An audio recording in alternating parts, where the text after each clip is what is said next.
Many people choose to grow potted fruit trees for a variety of different reasons, instead of growing a tree that is in the ground. Perhaps you live in a small apartment or you want a nice tree to accent your back deck or your new pool. No matter what the reason is that you need a potted fruit tree, there are a variety of things you will need to keep in mind. First of all, you will need to consider the type and size of the container for your potted fruit tree. When the tree is still quite small, usually a pot that is gallon size will be large enough.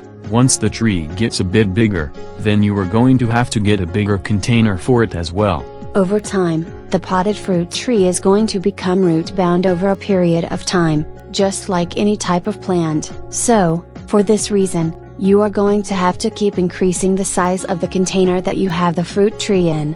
You will also need to consider the shape of the pot you are using for the fruit tree. Most plants will do well with any shape of a container, but a tree will be quite a bit taller, which means it could easily tip over. This can especially be a problem if the tree has a lot of fruit on it or if the wind is blowing pretty hard. When considering a container, you will also need to keep the material that it is made of in mind. There are some great containers out there that are made of simple plastic and you can find them in any color and design. If you want it to look great, then you'll be able to get creative with plastic pots. However, an even better choice for your potted fruit tree is terracotta pot or even a wood pot that is rot resistant. Your fruit trees will need to get watered quite often, and the wood or terracotta container will actually absorb the water and put it back into the soil as the soil gets dry, which is an advantage over plastic containers. As we've already mentioned, it is important to water your fruit tree quite often. Some of the things that may contribute to water loss include the tree's size,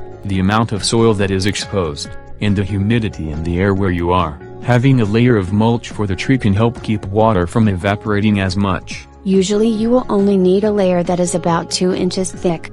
Also, as the mulch decomposes, it will add more nutrients into the soil as well. If you don't have much land available, then potted fruit trees may be your best choice. However, if you keep all of these considerations in mind, then you should have a tree that is an envy of all the neighbors on the block.